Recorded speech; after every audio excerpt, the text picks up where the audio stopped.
I never imagined hearing those words could shatter my world so completely, but here we are. My name's Daniel, I'm 36, and I thought I knew everything about my wife, Emily. We've been married for 8 years, together for 11, and I always thought our marriage was unshakable. She was my partner, my confidant, the woman who laughed at my dumbest jokes and somehow made life feel lighter. I always believed that the trust we built over a decade was unbreakable, that nothing, no argument, no mistake, no secret, could come between us. I was wrong.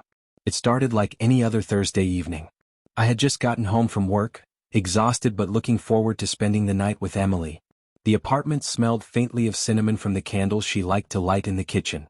I was halfway through removing my coat when she walked in, her expression unreadable, a strange tension lingering in her shoulders.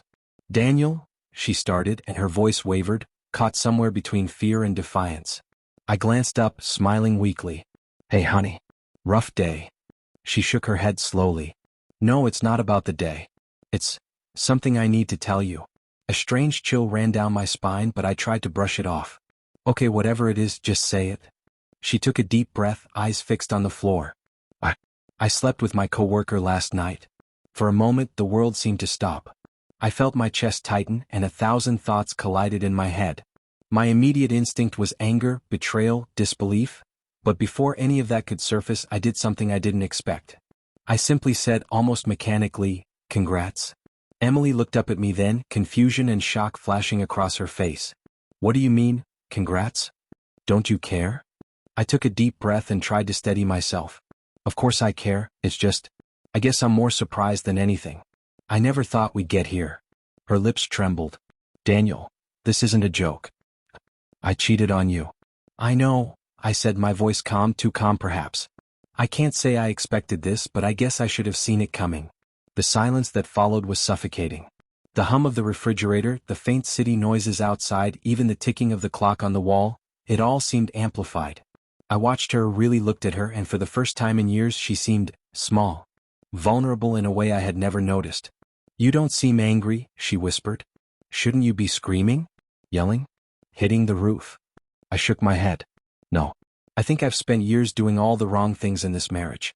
I spent years trying to fix us, trying to make sure everything was perfect, while never really asking what you wanted, never really seeing you." Her eyes widened slightly. "So, what? You're just letting this slide?" I shook my head again, but slowly this time. "Not at all. I'm not letting anything slide. I'm acknowledging reality. You made a choice, and I'm trying to understand it instead of letting it destroy me instantly." Emily bit her lip, fighting back tears. "I don't even know why I did it. It just happened. One drink too many, one stupid conversation, and then, I don't know." I nodded. "I understand the circumstances, Emily. But what I don't understand is why you never came to me. Why we never talked about the things that were missing before it came to this." She swallowed hard, tears starting to roll down her cheeks. "I was scared. Scared you'd leave, scared you'd hate me, scared of losing everything we built together." I walked over slowly and sat across from her at the kitchen table, keeping my voice calm but steady. "Emily, this isn't about fear. It's about honesty. It's about respect. You broke that trust, yes, but yelling, crying, or blaming won't undo it. We can't go back, but we can decide what happens next." She stared at me, her hands trembling as she fidgeted with the edge of the table. What do we do now?" I paused. I knew the answer, but it wasn't easy. "We decide if this marriage is worth more than a single night of weakness. We decide if trust is something we can rebuild. And we decide if honesty is stronger than betrayal." Her shoulders slumped, relief mingled with despair. I don't know if I can forgive myself." I shook my head gently. "Forgiveness isn't about self-pity. It's about understanding your choices and their consequences. You hurt me, yes, but what matters is what we do moving forward." For the first time, I saw a flicker of clarity in her eyes. A realization that what she had done wasn't just a mistake, it was a mirror showing cracks in both of us.